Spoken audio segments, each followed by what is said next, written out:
Chegou mais alguém aí? O Zé. Ah, o Zé. Olá, José, tudo bem? José Diniz? Boa tarde. Muito bem, mas foi Fabiana, né? É, veio uma vez só, né? Estava entrando em todas. Ah, Selecionando, né? tá bom, é isso aí. Tem que escolher, né? Bom, pessoal, hoje nós vamos estudar o capítulo 11, de 19 a 30, tá? Antes de dar a leitura do capítulo, eu só queria fazer uma correção do nosso estudo da semana passada, Marlene, que eu falei uma informação errada, depois eu fiquei pensando. A gente estava falando lá daquela questão do amor, né? Que o amor, apesar de vir à Terra plenamente com Jesus, ele sempre existiu.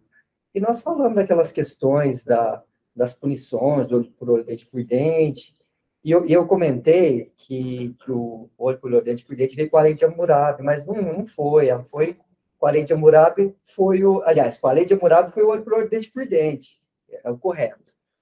Que a gente estava falando da desproporção. A desproporção era com a lei do Drácon lá, as leis dracônicas, elas sim eram desproporcionais, que às vezes a pessoa fazia uma coisa pequena e era super punido, né? Desproporcional. Totalmente desproporcional. Agora, com o Código de Hammurabi, veio a lei de Talião, né? Que é o olho por olho, dente por dente. Já está de bom tamanho. Já, pelo menos, era de bom tamanho, mas com Jesus, realmente, ele trouxe o amor, né? E o perdão. Só para ficar corrigido aí, porque essas informações a gente não pode deixar passar errado, não. Fernando, como que chama esse que você falou? Leis draconianas. Draco, Ah, não, é porque eu vou falar de Moisés, eu falei assim que tem uma psiquiatra que ela falava assim que toda vez que a gente bebe do fruto do conhecimento, a gente é expulso de algum paraíso, né? Aí eu estou estudando sobre a lei de Moisés e vou falar alguma coisa sobre o Pentateuco, um pouquinho de cada livro do Pentateuco. E eu tinha plena convicção toda a minha vida que a lei de Talião era de Moisés, e agora você vem retificar mesmo que eu já estava pensando que não é de Moisés, né? Eles usavam essa lei há muitos séculos, milênios, mas ela não tem no Pentateuco. Não tem. A gente pode ver as 613 leis, não tem código olho por olho, dente por dente. Foi o que você falou? Foi, justamente. É porque a gente estava falando da desproporção, né? Que eu tinha falado que a desproporção era do Código de Hammurabi, mas não é. No Código de Hammurabi já falava da proporção, né? De olho por olho, dente por dente. Mas ela Drácon, vou ler para vocês, ó. Leis de Drácon, conjunto de leis que se tornaram célebres por seu excessivo rigor, coordenadas por Drácon, magistrado e legislador de Atenas, na segunda metade do século VII a.C. Foram abolidas por Solon, também Arconte, magistrado, que instituiu leis mais justas e sábias. As leis draconianas puniam de morte não só o homicídio, como também furto e outros delitos menores, além de obrigar os devedores insolventes a trabalhar para os credores como escravos até solverem seus compromissos. Então, era totalmente desproporcional, né? Agora, o Código de Hammurabi foi o primeiro código de leis da história, na Mesopotâmia, quando Hammurabi governou o primeiro Império Babilônico, entre 1792 a 1750 a.C.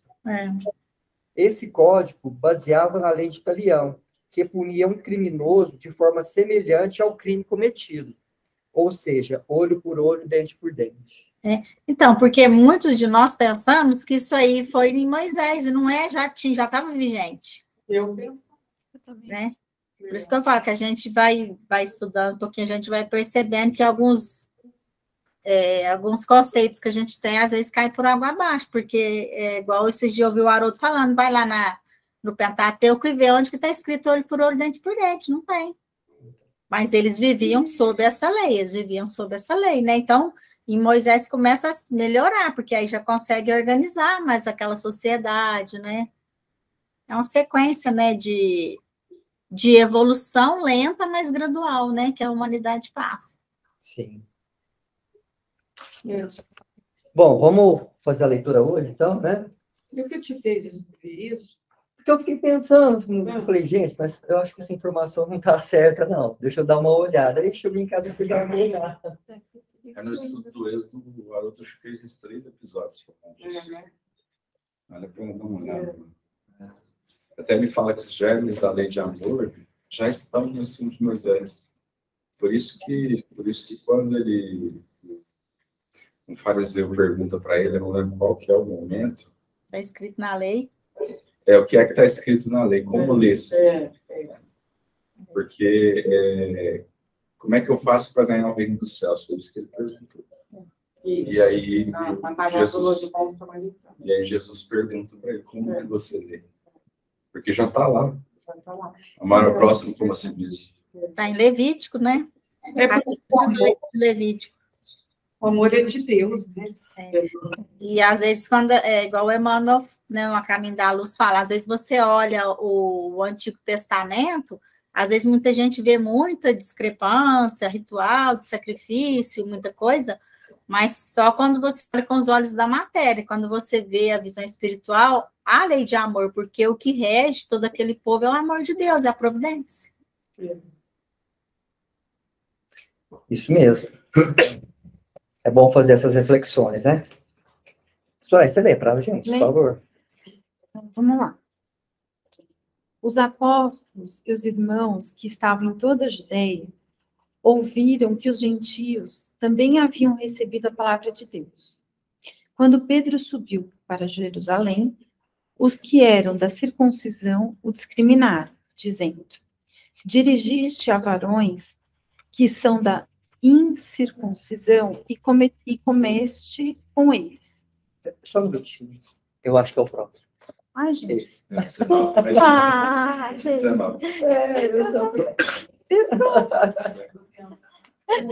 Eu errei aqui, gente.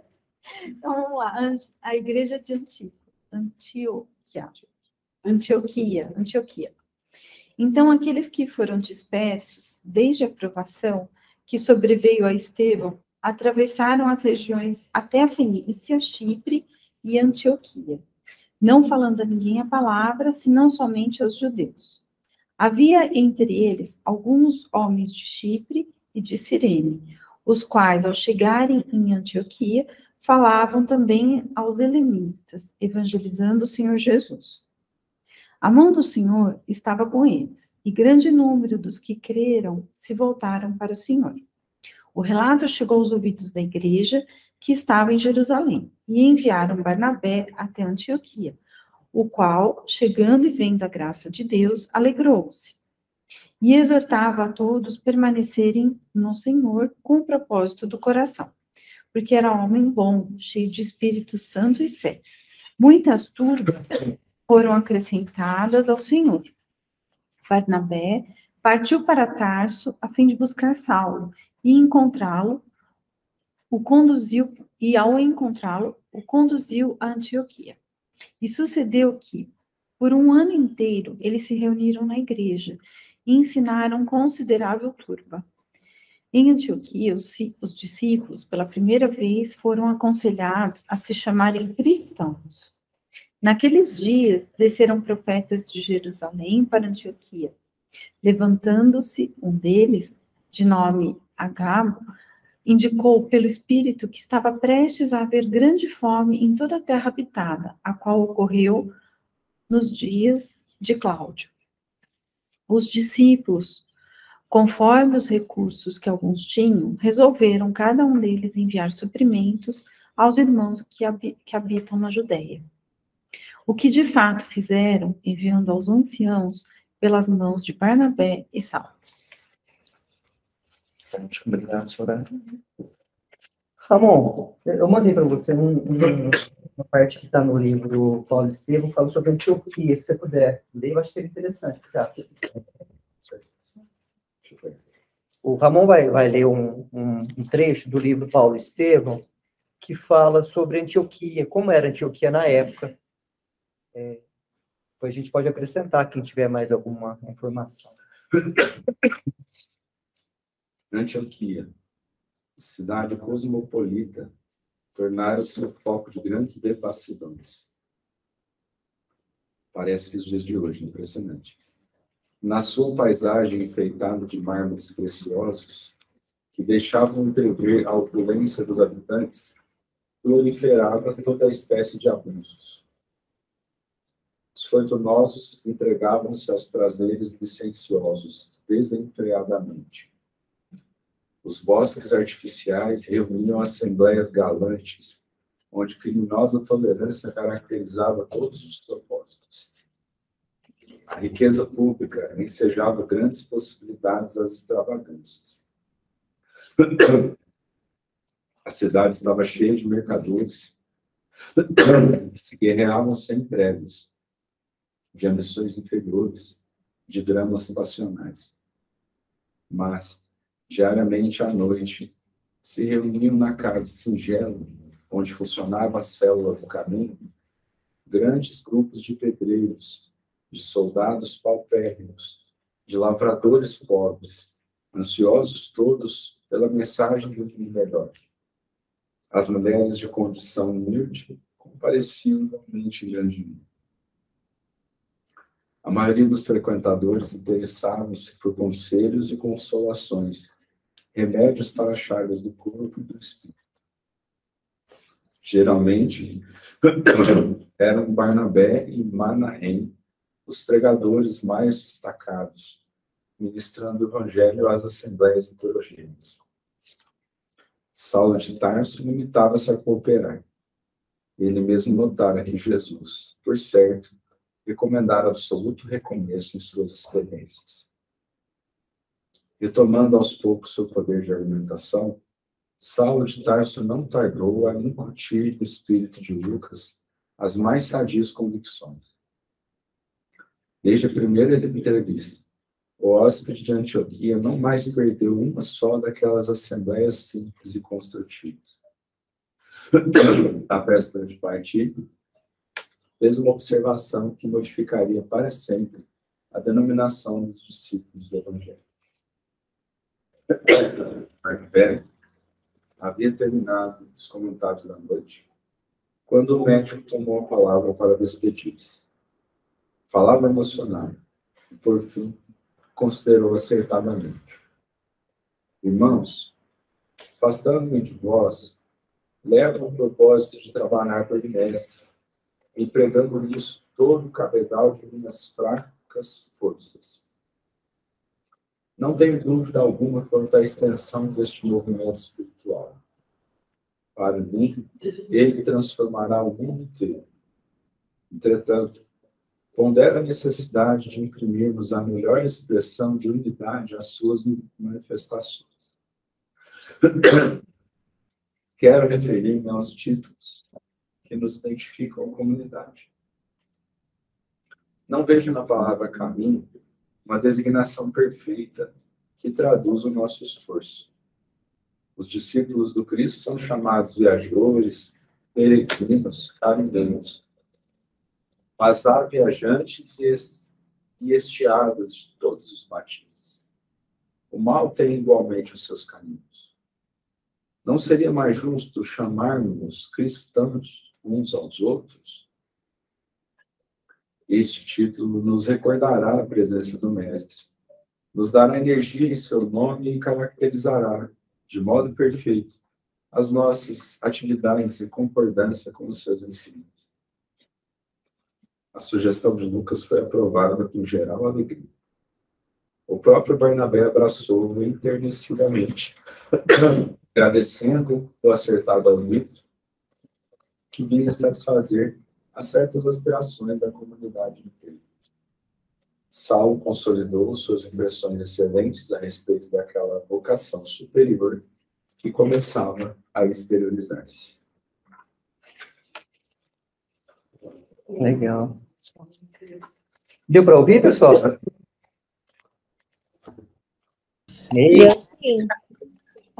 Deu para ouvir? Deu. Fala de Lucas, né? Quando Paulo conhece Lucas, Lucas conhece Paulo, né? Isso. Então, eu queria mostrar para vocês que eu estou lendo o livro da história de São Lucas.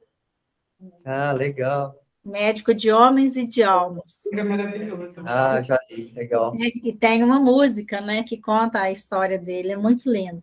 Aí hoje eu até dei a sugestão lá no centro para nós ensaiarmos ela. Vamos ver. É muito lindo. A história dele. Antioquia era a terceira maior cidade do Império Romano, né? Depois de Roma, Alexandria era Antioquia.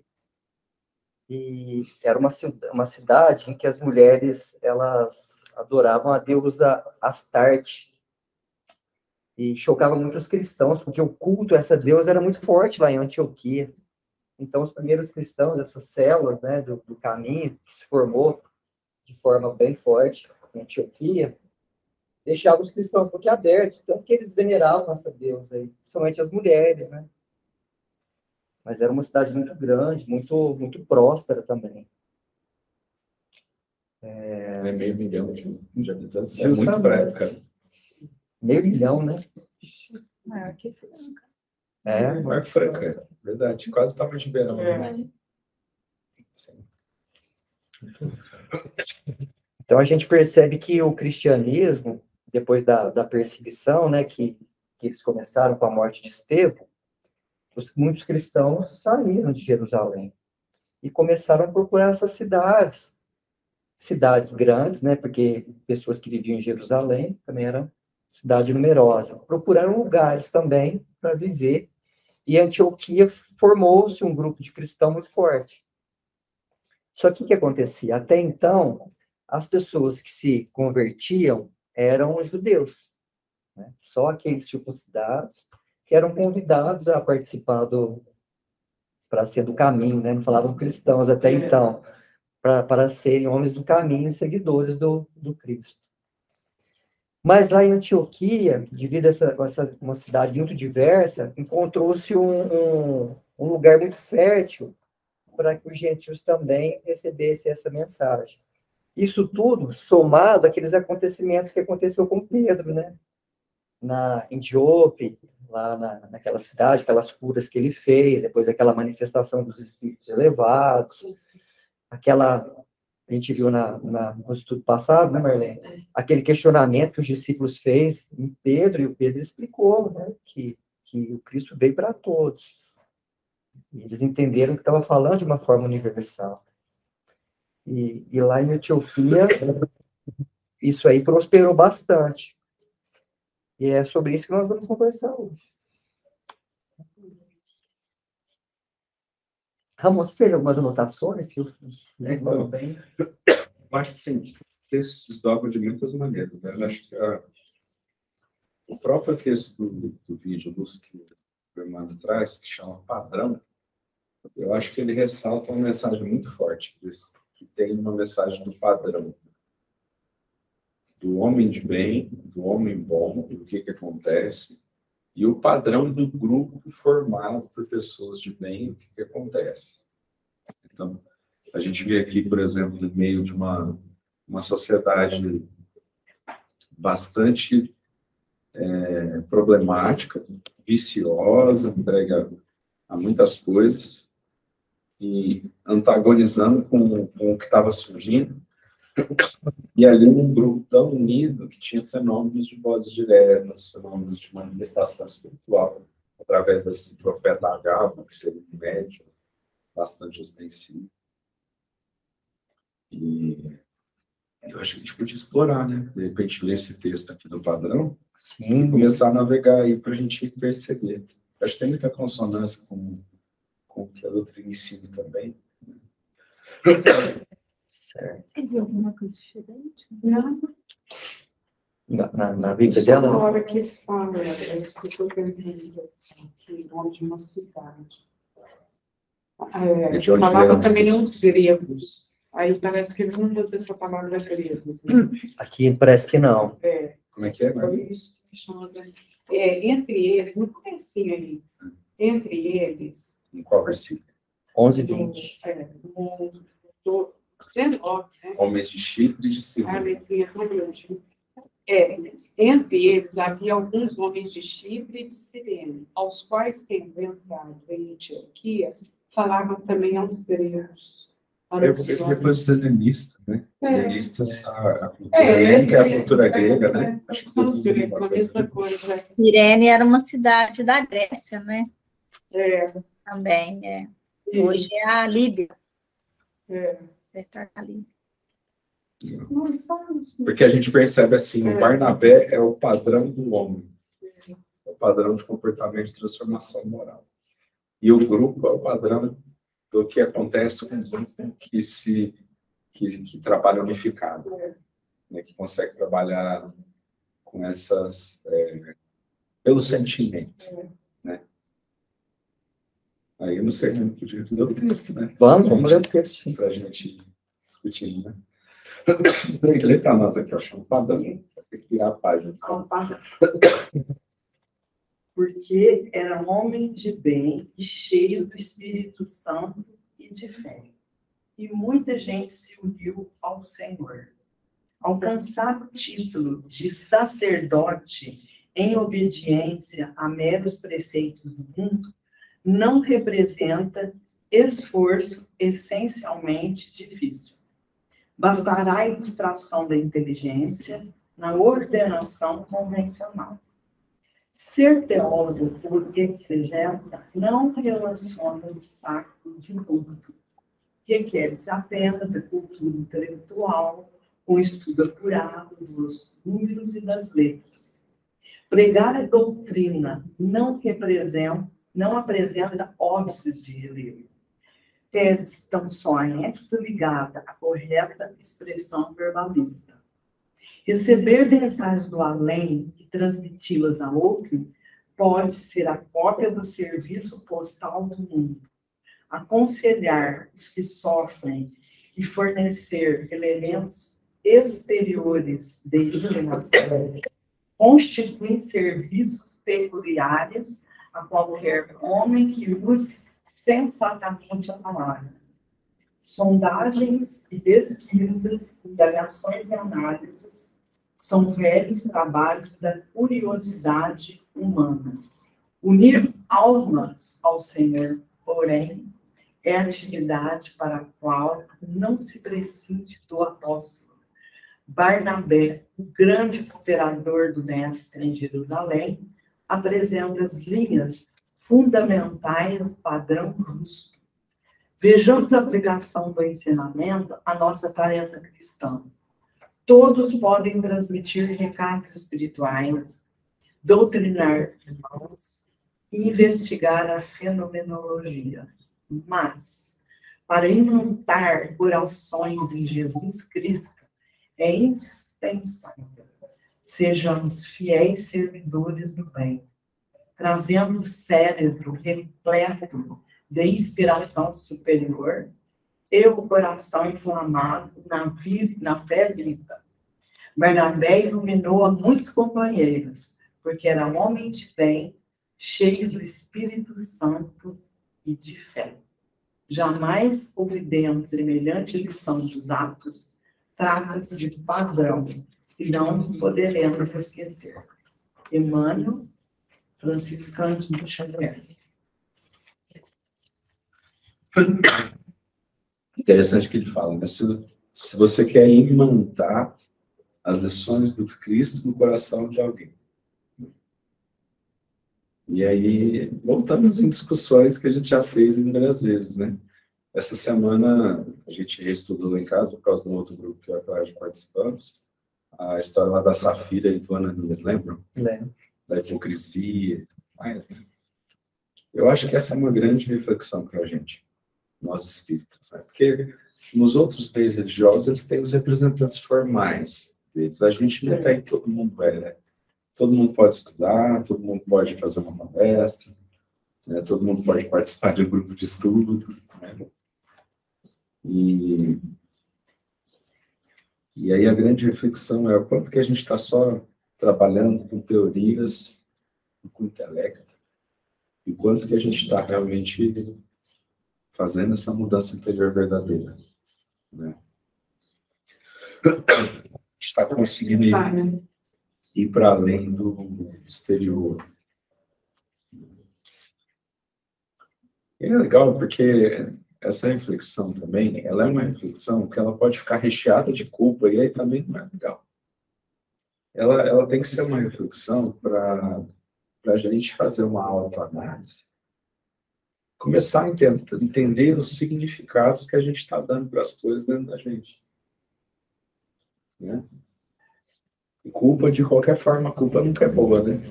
Seja para ficar se cobrando, porque não está cumprindo os princípios doutrinários, seja por causa dos erros cometidos, nunca vai ser legal. Né? Hoje eu quero fazer isso de manhã. Considerados. Não sei, propósito de alguém, né? Então, a gente traz muito isso da culpa de existências pretéritas, né? Na Idade Média, declarava os pecados capitais. Então, se é pecado, por que eu vou falar que eu tenho? Por que eu vou assumir, né? E hoje, não só tudo isso, muitos estudiosos da área da psicologia que já falam sobre isso. Agora, não vai viver com a nenhuma, a não ser na depressão, na tristeza. E só erra quem caminha, né? Quem não caminha, nem erra mesmo, mas também não faz nada. Foi estacionado, né? A gente tem que fazer isso. Hoje eles já vem batendo nessa tecla. Batendo nessa tecla. A gente precisa ficar atento também, porque hoje, quando você se declara espírita, há uma expectativa em relação ao seu comportamento. Né? E a gente se ilude muito, precisa tomar cuidado para querer corresponder ao que os outros esperam, né? Ser espírita é um compromisso, acima de tudo, consigo mesmo. Com Deus, e assim. Então, às vezes, a gente se prende muito a essa expectativa, esse olhar do outro, né? E não é o fato de ser espírita que são santinho, né? Você continua sendo ser humano, está no planeta, né? Certinho. Então, eu acho que é importante isso. É mais do que isso, a gente, como espírita, sair desse ciclo da culpa, né? Ou do estar pagando, né? E tentar explicar às pessoas que o trabalho evolutivo é um trabalho árduo, né? Individual, de cada um de nós, e que a gente tem que perseguir esse trabalho, né? Não, assim, perseguir no sentido de tentar se dedicar a ele, mas de uma maneira significativa para você, né? Não para o outro, né?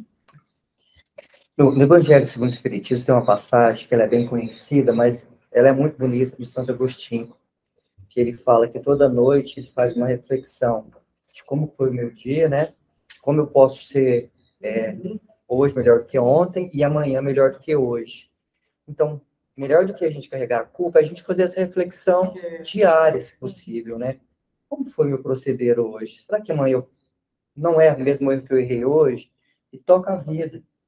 Porque, conforme a história diz, nós todos estamos no mesmo barco, no mesmo padrão evolutivo, né? Então, nós não somos santos mesmo. Nós estamos aqui para vencer os obstáculos, né? Interessante que nesse texto aqui fala que a mão do Senhor estava com eles e grande número dos que creram se voltaram para o Senhor. As mãos do Senhor estão com a gente também, que é a providência divina. Aqui fala que a interpretação dessas mãos do Senhor é a providência divina. A providência divina está com cada um de nós. O problema é o padrão. Nós conseguimos manter o padrão de estar sintonizado sempre com essa providência divina? Porque quando a gente não está conectado, a gente está mais propício a cair no caminho. E cair e ficar se culpando, não adianta nada. Esses primeiros cristãos aqui, eles eram movidos por uma grande fé, né? Eles estavam ali com aquela presença dos Espíritos Santos, que eram os Espíritos elevados, né, comandados pelo próprio Cristo. Então, eles tinham uma motivação muito grande, né? Coisa que nós precisamos também ter. Claro, não chegar ao fanatismo, mas colocar a essência no que ele faz. Sabe que eu vejo assim, fala por mim. Falando de mim, tá, gente? Aí vocês falam vocês depois também. Depois o pessoal também vai falar aí do virtual. Isso. Quando eu comecei a estudar a doutrina com a Valer, força total, aqueles recomeços, assim, a gente fica aquele entusiasmo, né? Até hoje eu tenho muito entusiasmo, eu realmente sou apaixonado pela doutrina, eu gosto muito. Mas parece que você cria um personagem dentro de você, e não só para os outros, mas para si também. Porque você quer ser diferente, né? Aí você vai lá e cria aquela casca, aquele jeito bondoso de ser, que é uma coisa legal mesmo, né? Você está exercitando os comportamentos melhores. Só que, por outro lado, você começa a fazer daquilo uma coisa tão obsessiva e aquilo não é você de verdade.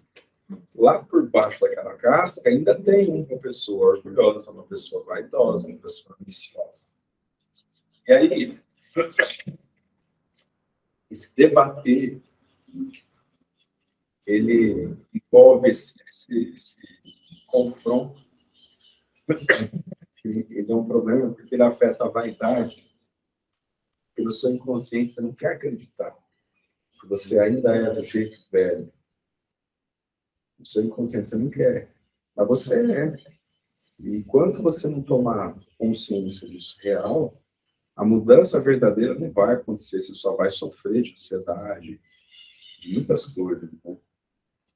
Então, até depois que a gente estuda bastante sobre mediunidade, e a gente aprende que o que faz a sintonia elevada espiritual é o sentimento elevado.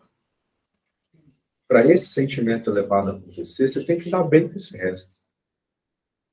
Tem que estar bem. Porque não dá para fazer de conta com os espíritos.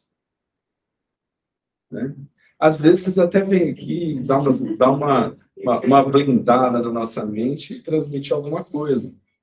Mas o padrão do Barnabé é o padrão daquele que é assim. Talvez o Barnabé tivesse ainda muitos defeitos, mas ele estava tão autêntico, né, eu acredito, com ele próprio, né, que ele era capaz de mover uma bondade real, né, de mover palavras que vinham do coração dele. E aí, com isso, ele ouviu o grupo todo, e o grupo todo se sintonizava com aquela onda que ele criava. Isso é muito diferente, assim. Eu volto nós comentamos lá no estudo da Safira, de perturbações espirituais, lá que o Divaldo, o Manuel Filomeno estudamos hoje, falando dos espíritas que pareciam seus defensores da causa e eram os que estavam levando a influência perniciosa para dentro da casa. Por causa disso. Né? Porque não entrava em contato com essa autenticidade. Né? Aí a gente não consegue ser o que o Kardec falou, né? Ele falava assim, se tiver duas pessoas discutindo, eu fico do lado de quem tem mais caridade. Por que ele falou isso? Porque quem tem mais caridade está nesse movimento autêntico. Porque quem já está lidando bem com as próprias coisas, compreende melhor o outro. Até mesmo quando o outro está em erro, você vê, você ouve, você tem sua opinião, às vezes você tem que se posicionar. Mas você com amor indiferente, né? Não é com ódio. Que amor, você está discutindo isso comigo, né? A pessoa entende, né? Então, eu acho que é essa forma mais profunda da gente entender o que a doutrina ensina, sabe? Né? Do que é alcançar essa sintonia. Né? Isso serve para tudo. Você vai doutrinar um espírito, é a mesma coisa. Para você tocar no coração dele, você tem que estar tocado. Né? Ser sincero. Ser sincero. Não vai adiantar querer fazer de conta, porque ele está vendo o que você está escondendo. Desculpa, senhora. Eu acho que a gente faz um ensaio, né? Um ensaio. A gente faz um ensaio. A gente conseguir ser aquilo. É um esforço, não tem esforço, né? Você está se identificando com aquilo, você está se identificando com o bem, você quer chegar ali. Então, são ensaios, a gente tem que ter paciência e persistência. Né? Exato, é isso mesmo. É que a gente, sabe, por exemplo, falar uma coisa muito polêmica, vocês me perdoem, mas, por exemplo, eu tenho amigos que defendem o aborto espíritas. Tenho, obviamente, amigos que discordam do aborto espíritas. Eu ouço um, parece que eu estou concordando. Eu ouço o outro, parece que eu estou concordando também. E aí, se a gente realmente está com essa sintonia real, você fica preso nessas, sabe? Você não fica. Você vai pensar na vida, você vai pensar no amor, você vai pensar em Deus, e você vai deixar cada um pensar o que quiser também, entendeu? E você vai formar a sua opinião livremente. Pronto. Né? E aí, então quando a gente vê no meio desse monte de antagonismo por assuntos que todo mundo acha que está com a bandeira da verdade, é falta disso aqui, quando a gente voltar, né? É o tal do relativismo, né? Até que o pessoal fala nesses dias. É muito fácil relativizar qualquer assunto.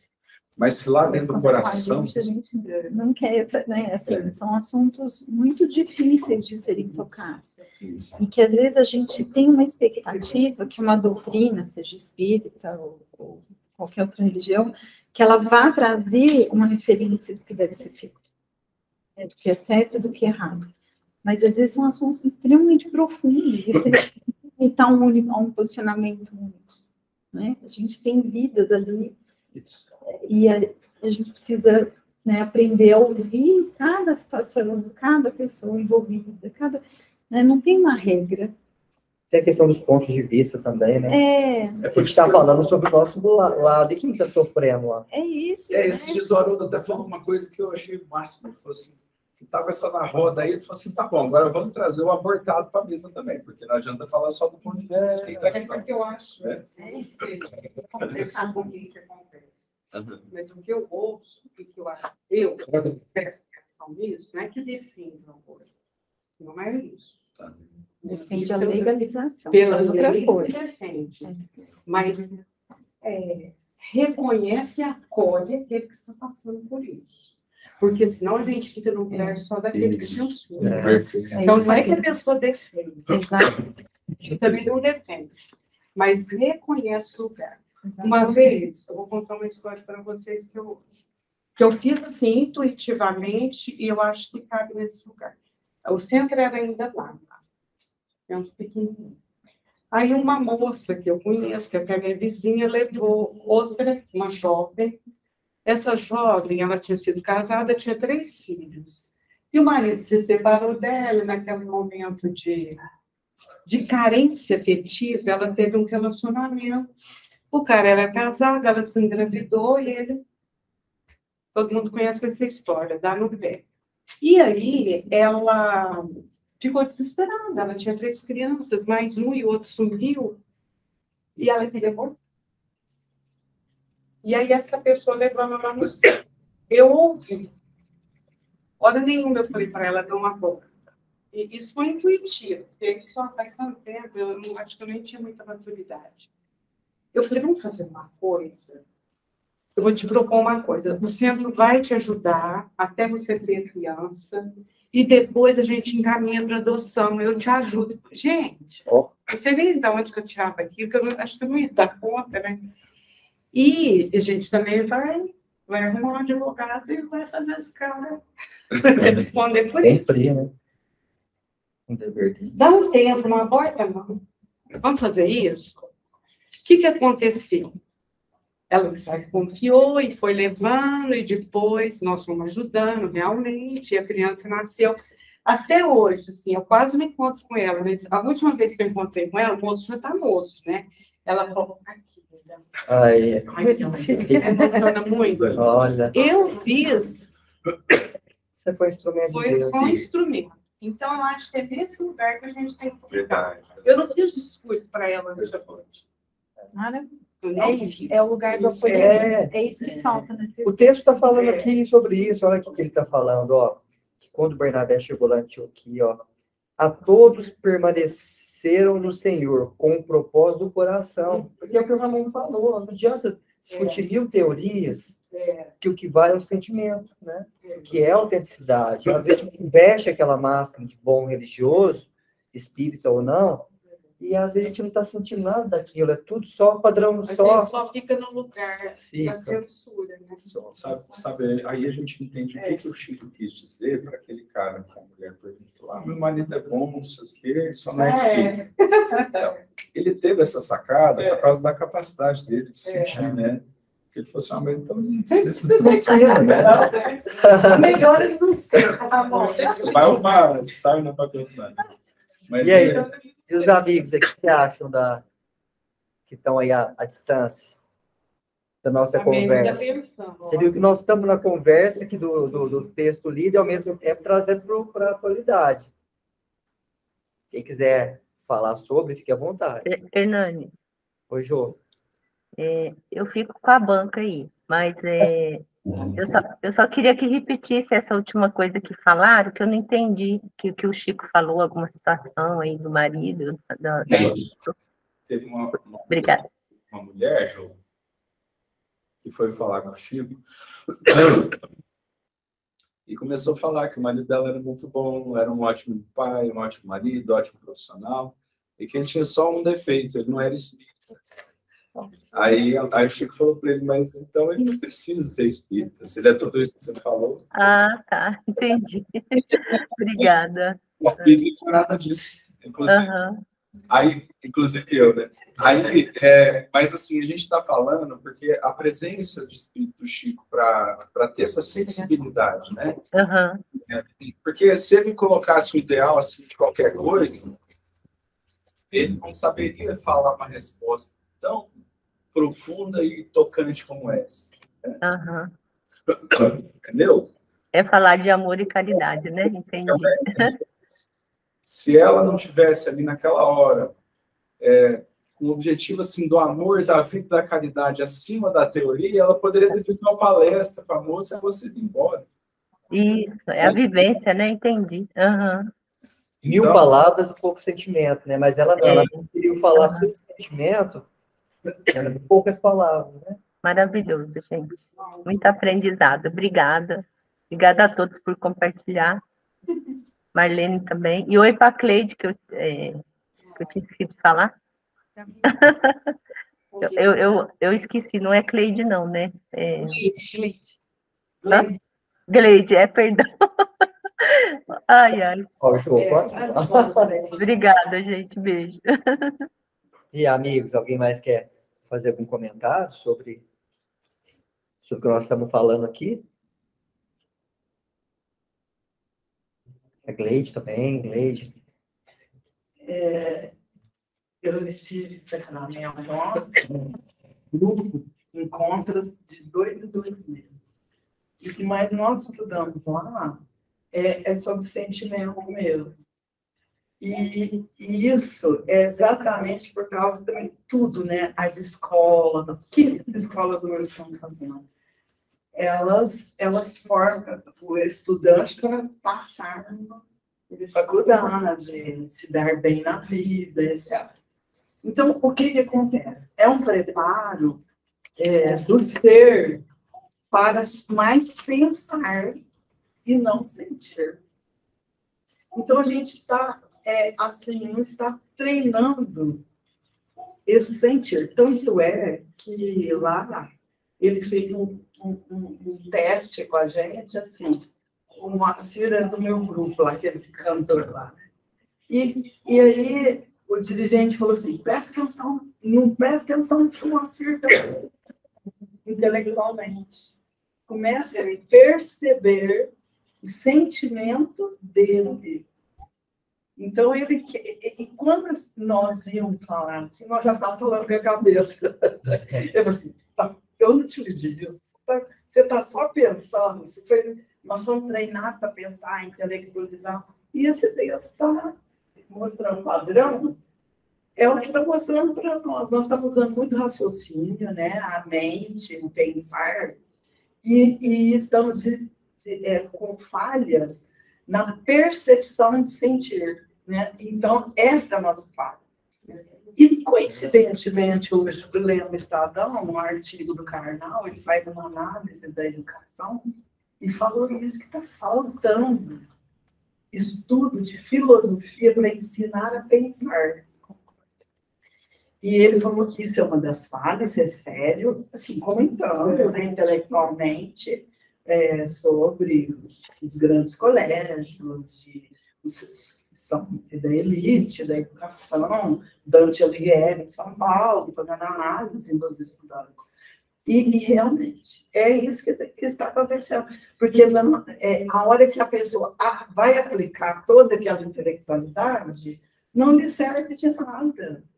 Porque ela não está conseguindo, né, se modificar, está conseguindo transformar seus sentimentos, a sua própria evolução. Então, eu achei muito interessante esse treino. E hoje, coincidentemente, a mesma coisa. Esse texto do Padre Bernabé.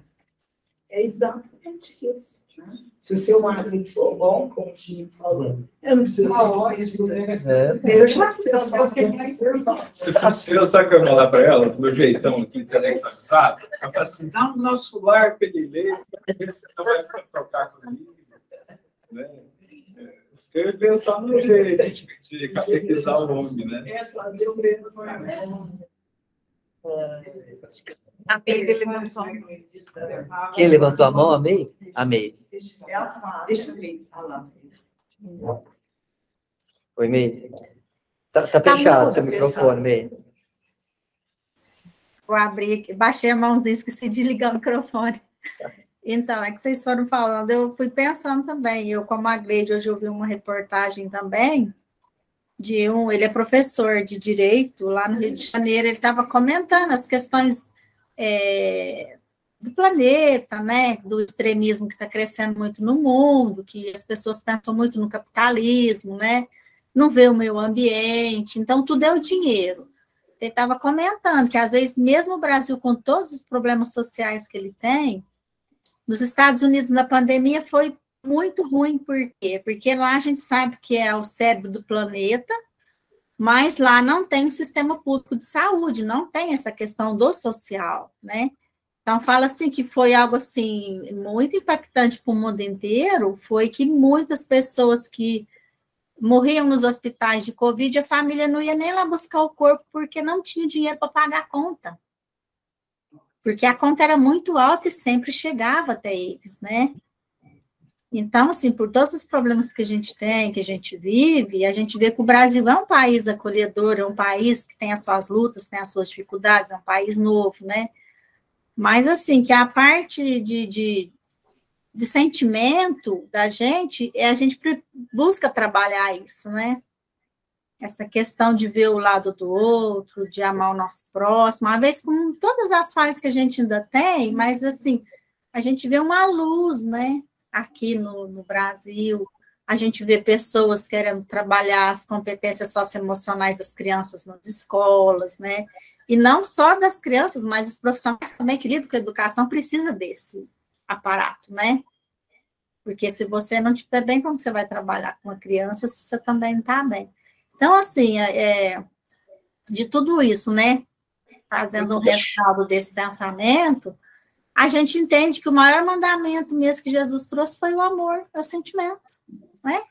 Que tudo bem, é importante, a intelectualidade é importante, o espírito entrou na era da razão, ele pensa, né? Como diz, né? Penso, logo eu existo, mas eu acho que o homem do século XXI, o homem da nova era, o maior desafio nosso é trabalhar o sentimento, né?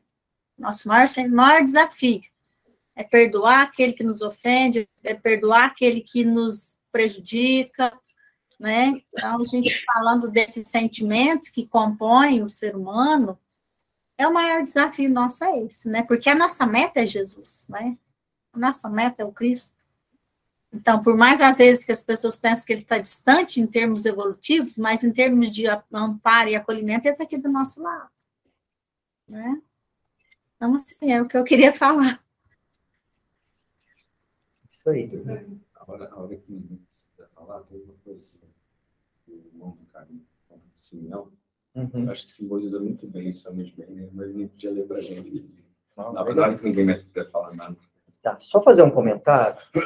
Tem uma passagem que eu achei muito interessante, que depois dessa chegada, né, de Bernabé até na igreja de Antioquia, ele percebeu que essa igreja, ela estava com esse propósito, no sentimento, no coração, né? Por isso que ela estava muito próspera, assim.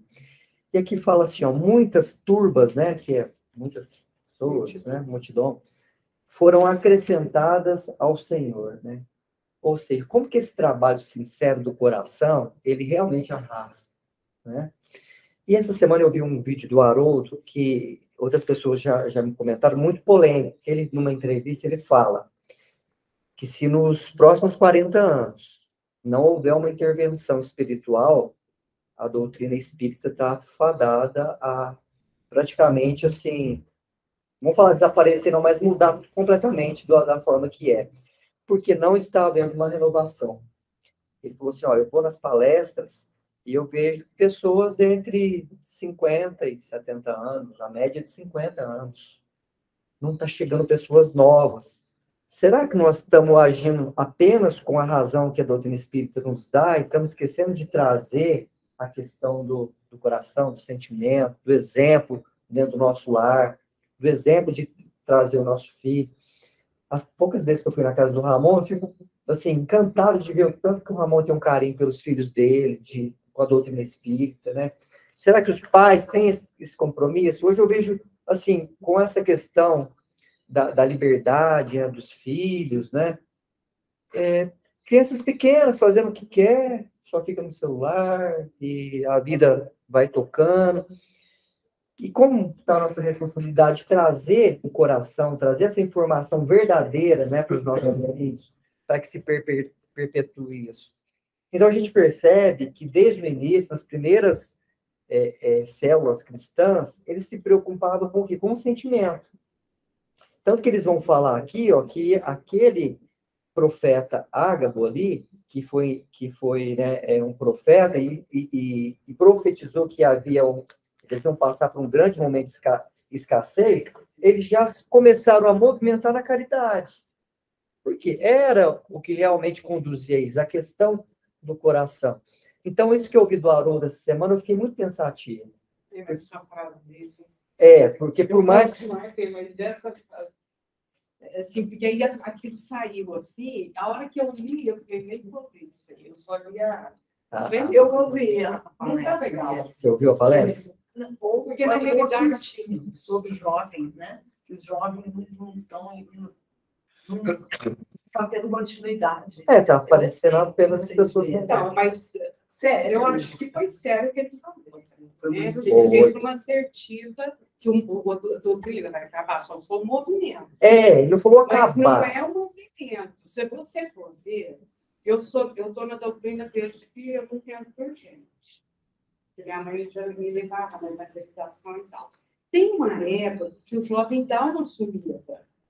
Porque ele entra na faculdade, é natural. Mas se tem o germe, ele volta. Ele volta. Até hoje o movimento só cresceu, gente. O movimento espírita só cresceu. Agora, dependendo do lugar que você vai, tem mais sede. Por exemplo, aqui. Né? Mas os jovens estão se reunindo, as crianças estão tendo evangelização.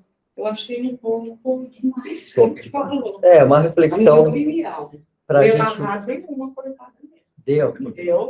Pela rádio, uma cortada mesmo. Jorge Larra. Eu só li manchete da privilégio quando eu eu ouvi a entrevista inteira, eu achei um pouco forte, mas ao mesmo tempo ele colocou fundamentos, assim. É interessante para a gente perceber o que a gente tem que explorar já, então, né? E tem outra coisa, Marlene, ele já deu uma própria receita. A espiritualidade pode intervir nisso, né? Por mais que a gente tenha o nosso livre-arbítrio, mas se é uma revelação... Eu acho que só aproveitando um pouquinho o gancho disso, como esse mundo tecnológico está mudando muitos comportamentos sociais, eu acho que a forma da gente degustar a doutrina vai mudar mesmo, né? Então, metaverso, se vocês viram alguma coisa sobre metaverso, já, Marlene? Já. Isso aí, se a gente está ficando numa casa agora, vai ser mais ainda. Então, essa história de um trabalho mais online, eu acho que vai ser uma realidade. Sim, depois da pandemia. Isso. Eu acho que isso vai continuar se desdobrando, essa é uma, né? Mas eu acho que, depois de refletir muito sobre tudo isso, eu passei acho que uns 2 anos aí, às vezes sentindo medo, o que eu percebi foi o seguinte, é a era da autenticidade. Ninguém aguenta mais, isso não é só doutrina, não. Você começa a ver um vídeo aqui de um cara que está só matracando palavras, você muda. Eu te falei, conforme eu chamo. Você não aguenta mais. Ninguém aguenta mais a pessoa babando conteúdo. Quem que você ouve? Você ouve quem te toca. A pessoa está falando dela, está falando que ela tem experiência, do que ela vive. E é isso que os jovens tá faltando para eles, né? Uma vez eu escutei isso, fiquei pensando para mim. Os filhos pequenos, por exemplo, aí, né? O que vai acontecer com os meninos? Eles vão, na adolescência, vão virar adultos, vão começar a fazer as escolhas deles. Se eles olharem para mim e ver a autenticidade, eles vão falar assim, acho que vale a pena. Agora, se eles olharem para mim e ver só a casca e sofrendo a vida sem viver o que eu falo, eles vão falar, vou perder tempo com isso, para quê? Mas tem uma Entendeu? coisa, onde eu falo aqui, falei, gente, se você dá a semente do evangelho, vou nem falar de doutrina. Mesmo que no transcorrer da vida ele faça outras escolhas, eles fazem, os nossos filhos fazem. Mas se tem a semente do evangelho, já pronto. Não, já vai. Não quero saber se ele está no movimento espírita ou não. Eu acho bonito assim, lá no meio, né? Faz uns 35 anos que eu estou lá, né? E assim, às vezes dá um tempo que os jovens saem, vai fazer a faculdade, mas eu acho muito interessante, porque quando o caso tem seus filhos, volta com as crianças para evangelização. Então, eu acho isso, essa sementinha que a Marlene está falando, né? Porque aquilo que serviu para ele na infância, ele quer para o filho dele, né? Sabe por quê? Porque assim, ó, a vida aqui vai ser de dor, vai ser de provas e expiações para 100%. Pode ser o jovem de hoje, pode ser o velho de ontem. E a hora que as experiências chegam, é esse conteúdo que faz a diferença. Desde que ele seja real e vivo dentro de mim. Né? Então, estou passando por uma dificuldade qualquer. Se eu entro em desespero, eu estou dando uma prova de que não adiantou nada, só perdi tempo. Né? Agora, se eu não, eu realmente posso sofrer, perder lágrimas. Eu estou lendo muito do Há 2 Mil Anos de novo. E estou naquele ponto que eles raptaram o filho do Públio da Lívia, o Marcos, né? E eu estou prestando atenção na postura da Lívia, porque a gente sabe que ela é o espírito superior, né? E aí você vê, cara, sofreu pra caramba, meu amigo. Não é brincadeira, ela chorou. Só que as posturas dela na hora H são diferentes. São muito diferentes. Né? Então, aí que eu acho que esse que é o segredo, sabe, Hernando? Essa foi a resposta que confortou meu coração. Sabe, assim... E aí você fala, bom, pode ser que a roupagem da forma de falar da doutrina vai ter que mudar, é uma geração nova. Tem palavras, jargões, tem um monte de coisas, tem a tecnologia. As próprias reuniões, tem isso. Mas todos eles vão precisar de consolo. Todos eles vão precisar de direção. E aí que entra os Barnabés, né? A gente já consegue ser Barnabé, pelo menos um pouquinho, né? Como é que nós estamos, né? Eu acho que eu tenho tanta esperança no jovem. Eu acho que eu tenho tanta esperança. Eu fico ouvindo as coisas dos meus alunos. Eu fico às vezes curtindo, sabe assim, porque eles são surpreendentes. E eu acho que a gente precisa se voltar mais para eles com esse olhar amoroso. Porque eles fazem coisas que eu falo assim, gente, não acredito que vocês fizeram isso. Sabe assim, então e valorizar, pedir para contar quando faz alguma coisa boa, ouvir a história. Outro dia eu estava no supermercado, tinham 2 adolescentes comprando suco de uva. E eu prestando atenção na conversa. Eu achei bonitinho. E um falava assim, ó, esse aqui você não compra, esse aqui. Esse aqui é aquela marca lá do trabalho escravo. Eu só falei isso mesmo. E eu prestando atenção, e eles conversando, mas assim, não, vamos escolher outra marca. Mas são jovens que estão tentando fazer o certo pelo mundo, né? Quando ele faz uma escolha daquela, ele está escolhendo. E aí eu não aguentei, falei, ai, não preciso interagir. Aí eu falei assim, ai, qual que é que não é? Esse aqui, ó. Ah, então esse aqui esse aqui não. Eu só escolhe o outro. Eu só queria, eu falei, olha, parabéns, viu? Eu falei, parabéns por essa visão, né, de mundo, tudo. E eles assim, precisa prestar atenção no que escolhe. Então, assim, é bonito isso. Então, quando a gente vê, essa interação que eu acho que está faltando nossa, porque a gente está hoje vivendo um momento que a gente critica muito o jovem, né? Por causa da tecnologia, por causa disso.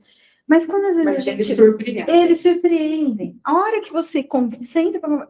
Esses dias eu conversei com 2. Eu falei, gente, eu não estou acreditando que eu não conhecia essa história. Eles me contavam o que eles faziam de trabalho voluntário. E ninguém nunca... Eu falei, como que vocês nunca contaram? Ah, professor, a gente nunca sentou para conversar.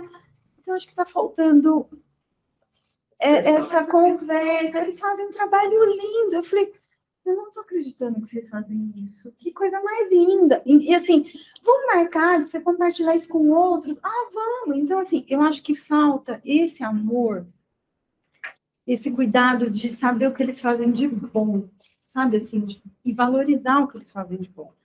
Porque eu acho que eles têm tanta coisa que a gente não conhece. Eles são tão melhores que a gente. Eles são muito melhores. Eu acho que eles vão trazer um mundo muito melhor. Esse mundo de esperança que à frente são eles já. E a gente, às vezes, fica achando que sabe mais, sabe nada. As informações do plano espiritual, que nesse momento de transição que nós estamos passando, né? A gente vai ver muitos extremos, né?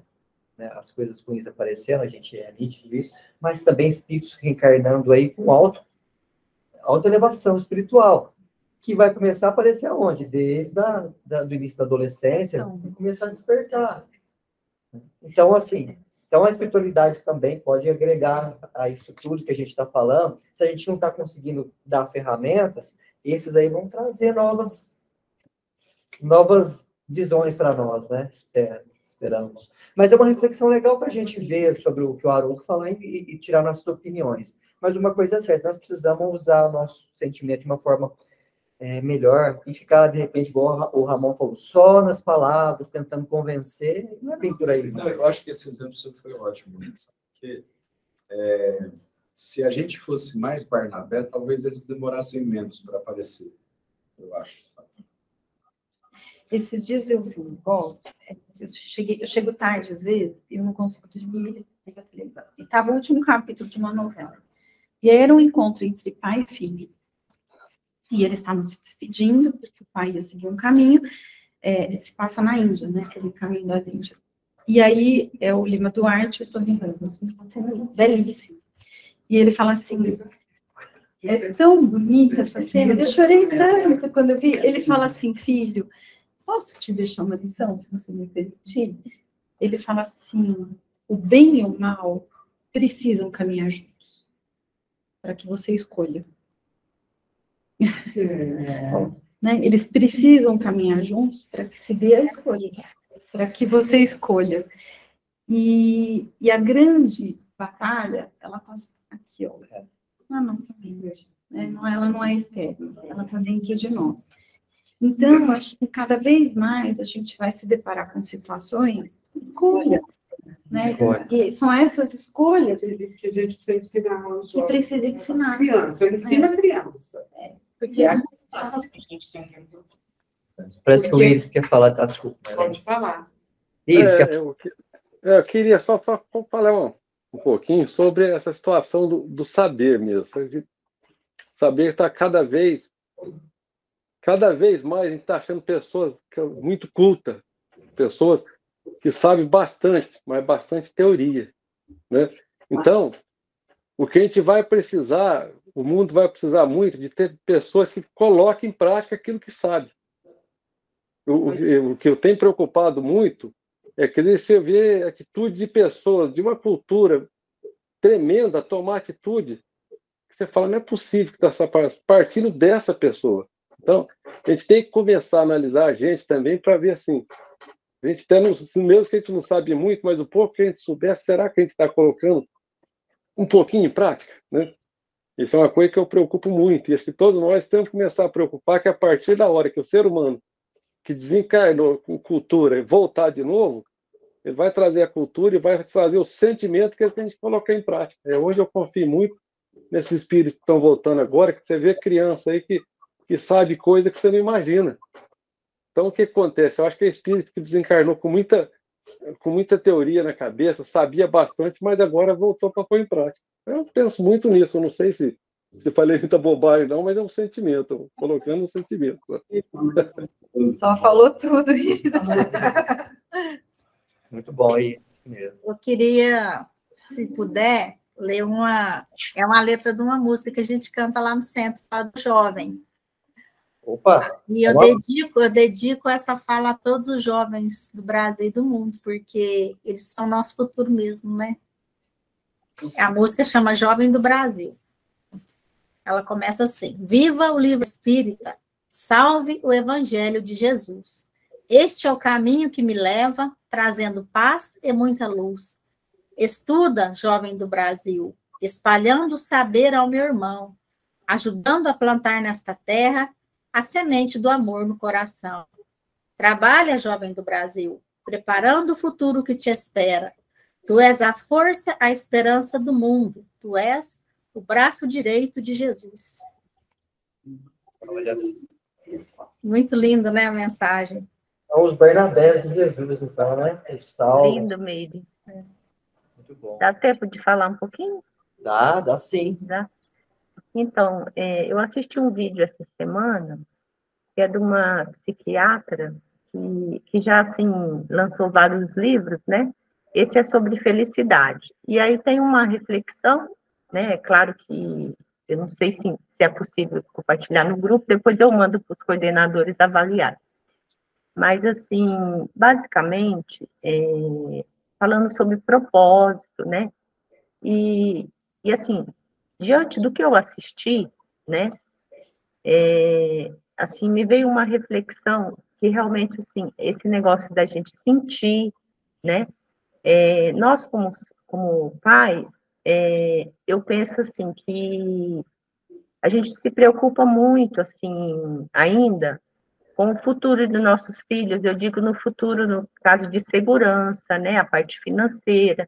Então, a gente está muito arraigado ainda no materialismo. Eu falo por mim, né, inclusive, né?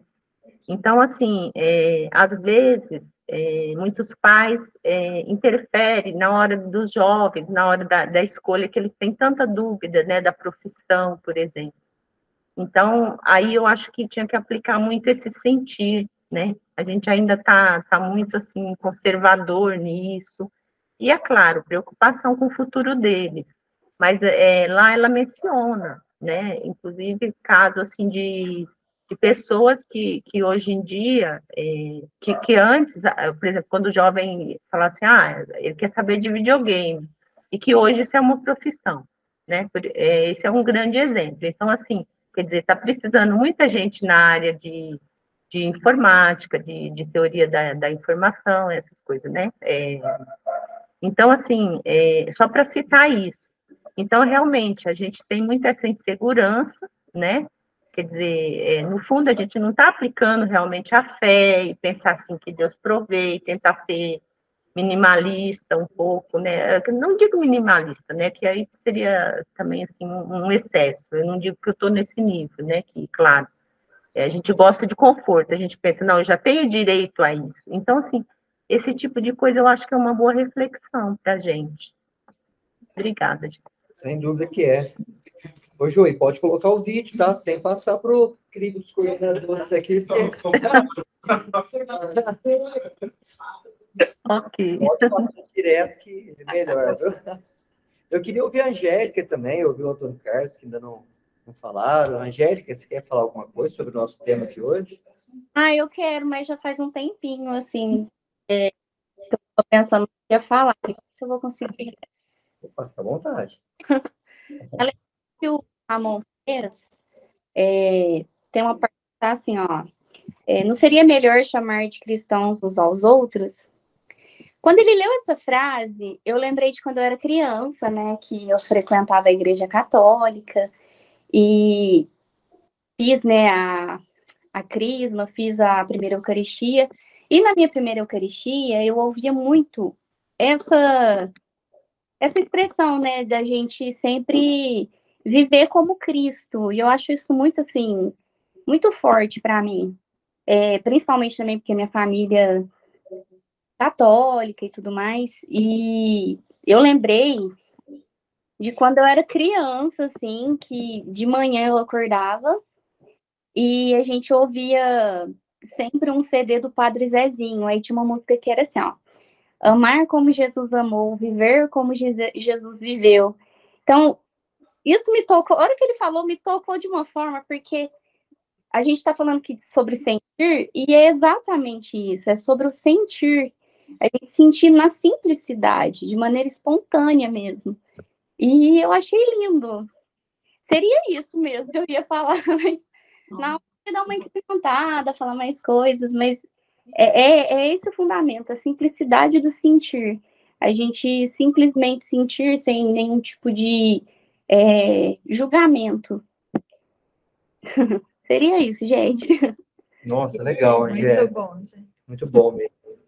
Você falou com o coração mesmo, né? Trouxe lá das suas vivências. Foi. A pureza, né, da infância e tudo mais. Ela fala também do sentir. O que é estar cheio do Espírito Santo?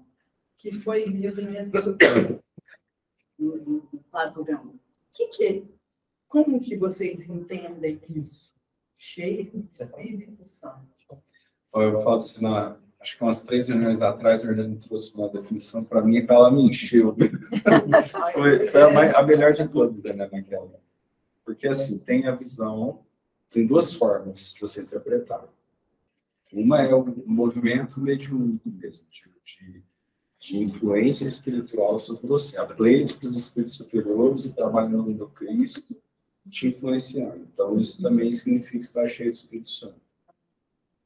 Mas tem um outro lado, que foi o que o Hernani trouxe, que eu já tinha ouvido, mas ficou mais forte para mim, porque você, como filho de Deus, é uma centelha divina. Conforme você vai evoluindo, atingindo certos patamares de consciência, se você errar naquilo que você já aprendeu, o tombo é muito grande. Concorda? Que aquilo vai ferir a sua consciência de uma forma muito mais elevada. Isso é o tal do pecado contra o Espírito Santo. Tá? E aquela pessoa que já está totalmente alinhada com o nível de consciência que ela já tem e age certinho de acordo com as leis divinas, ela está cheia do Espírito Santo. A gente pode dizer que está cheio de virtudes? Então, mas aí, olha só, é a virtude nesse sentido que nós falamos a reunião toda. Não a virtude como casca, mas aquela que vibra de dentro. É a essência. É a essência mesmo. Mas aí, nas expressões, é coisa assim, momentânea. E fulano fica cheio do Espírito Santo. É uma coisa que acontece ali no momento. Na verdade, uma coisa que até falou. Eu acho que é envolvimento espiritual. Interessante. Eu tenho um amigo. Superior, seguro, faz a gente até chorar. Eu tenho um amigo que ele falou assim que uma vez ele chegou, estava orando, espírito, e ele conseguiu assim, chegar num nível de meditação que não existia mais tempo, espaço, e não existia matéria. Isso foi uma fração de segundo. Ele sentiu um bem-estar tão grande, que todos os dias da vida dele, ele luta para sentir a mesma coisa que ele sentiu numa fração de segundo. Ou seja, ele conseguiu trazer essa centelha divina dele, mesmo que momentaneamente dele, por alguns minutos, ele acendeu ao Pai. Ficou cheio do Espírito Santo. E ele falou, olha, eu busco aquela fração de segundo como se fosse, eu persigo ela. E eu acho que quando a gente chegar ao nível de Jesus, a gente vai viver esse tempo inteiro. É por isso que Jesus dizia, eu e o Pai somos um, e porque Paulo depois disse, não sou eu quem vive, mas é o Cristo que vive em mim. Né? Então, é esse alinhamento. um alinhamento ali, né? Porque você está em fluxo direto. Igual aqui, ó. Nós estamos debaixo dessa luz, nós estamos recebendo essa luz. Se a gente for chegando perto, você vai sentir mais o calor dela. De forma que se você chegar a 1 milímetro dela, você vai praticamente ser a lâmpada ali. Que é isso que nós buscamos. Agora, eu acho também que na época, devido aos objetivos, né, a espiritualidade deu um impulso muito grande, estava no meio da vida. Então, isso aí eu acho que era muito forte. Mas tinha um pessoalzinho ali que sintonizava bem também. Tinha uma capacidade de amar muito grande. É um autodesenvolvimento dessa característica ficar cheia do Espírito Santo. Ficar nesse padrão. Ficar nesse padrão. Se a gente enquanto um grupo mediúnico, por exemplo, conseguisse atingir isso aí, a gente teria comunicações muitas. A gente tem também, tem muitas acontece. Tem alguns comentários do Evangelho, do Espiritismo, e até da Espiritismo, que diz que a gente, no nosso padrão, a gente para alinhar os espíritos superiores, precisa da vibração. Determinados níveis de elevação espiritual, você não precisa nem da vibração, é igual ao sol. Todo lugar que você estiver, você irradia. Então, pensa bem no ser superior para comunicar com alguém que já é elevado. Não precisa nem de vibração, é apenas uma emanação com o outro. Algo muito mais sutil que a gente imagina. Não chega nem a ser uma vibração de mente a mente, que é na mediunidade. É algo muito diferente. Então, quando a gente for crescendo superiormente, nós vamos entendendo e vivenciando algo muito diferente, né? Por isso que essas expressões, às vezes, né, ficar cheio do Espírito Santo, para nós, né, para mim, nunca consegui chegar nesse nível, né? Que é isso, né? Amor, você tem que ler aí, eu não tá bem. Não, eu já até mudei de ideia. Já até mudou de ideia. Mas isso aqui pra gente terminar. Sejamos bons. Aí, jogou a culpa em nós de novo. Eu acho que ele sintetiza e encerra o estudo. Porque no fim das contas, a gente ainda falta bastante para nós. Então, eu acho que é legal que eu vou trazer. Sejamos bons. Não te aflijas com a perspectiva da perfeição de um dia para o outro. As tarefas redentoras desconhecem o improviso. Ergue-se a casa tijolo a tijolo. Forma-se o rio gota a gota. Constitui-se o tecido fio a fio. O mestre, por isso mesmo, não espera do discípulo prodígios de santidade num simples momento de vez que a virtude não é flor ilusória no jardim sublimado da alma. Entretanto, se não podemos realizar o aprimoramento numa hora, devemos aprender a lição da bondade dia a dia. Sejamos bons para com aqueles que a divina bondade situou em nossos próprios passos, auxiliando-os na senda de elevação. Sejamos bons para aqueles que caíram na margem de nossa própria estrada, oferecendo-lhes o toque da nossa amizade ou encorajando-lhes o reerguimento com o sorriso da nossa compreensão. Sejamos bons para com as vítimas da maldade, amparando-as sem ruído, para que a maledicência emudeça e para que a calúnia imobilize as garras de treva. Sejamos bons para com os fracos, que não podem ainda caminhar sem a neurastenia, sem a queixa e sem a lágrima, sustentando-lhes o coração com os nossos braços fraternos. Por enquanto, por onde passamos, há sempre alguém que espera um pouco de carinho a fim de restaurar-se. Na harmonia da natureza, a flor estende o perfume, a ave carreia a música, a fonte desliza servindo, e a árvore produz reconforto e alegria, exaltando o sol que mergulha na terra em ondas ilimitadas de luz. Por nossa vez, ofereçamos a bondade a quem passa por nós, ou a quem respira conosco, e estaremos louvando a infinita bondade do Pai Celestial, que em todos os ângulos da vida nos envolve em suas bênçãos de amor. Pronto, gente. É fácil. Simples assim. Ele não pede muito, né? E ainda assim é difícil. Foi tomado pelo Espírito Santo. E aí ainda não havia, assim, sintonia. Justamente por causa dele conseguir essa bondade também, que ele tem essa sintonia, né? Que surpreende.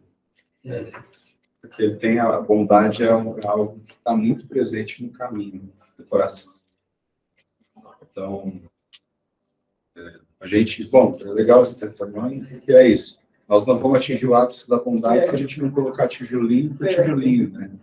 Então, por isso que a gente fala assim, ó, vamos ser humildes, encarar como nós somos, e vamos pegar o tijolinho. E vamos sentir feliz pelo tijolinho. Vamos comemorar o tijolinho, né? E aí, daqui a pouco, a gente vai ver uma parede enorme, né? E aí a gente vai ficar feliz, né? E é engraçado que eu estava num lugar agora à tarde, né? E o meu cunhado está fazendo na chácara dele uma piscina. E o irmão dele está colocando para ele as pedras. E o irmão dele trabalha com muito zelo, mas assim, coloca uma pedra e faz, depois coloca a outra. E já faz um mês que ele está lá, ainda falta metade do serviço, mas está ficando perfeito. Mas você percebe que é tudo com muito capricho, né? Pedra a pedra. Então é isso que o Ramon está falando. A gente, no final, aquele serviço vai ficar maravilhoso. Mas a hora que ele olha na primeira pedra que coloca, nossa, vou ter que colocar mais 500 pedras. Mas depois o resultado final vai ficar maravilhoso. E com a gente é assim. Para você chegar no quilômetro 1000, você vai ter que passar pelo quilômetro número 1, número 2, número 100. E por enquanto a gente está vislumbrando esse quilômetro que a gente está. E sabe o que é lindo, né? Quando a gente começa a trabalhar no tijolinho com consciência real, a gente sente a providência divina nos envolvendo. É muito lindo isso, cara. Porque aí a gente não merece nada e vem muito.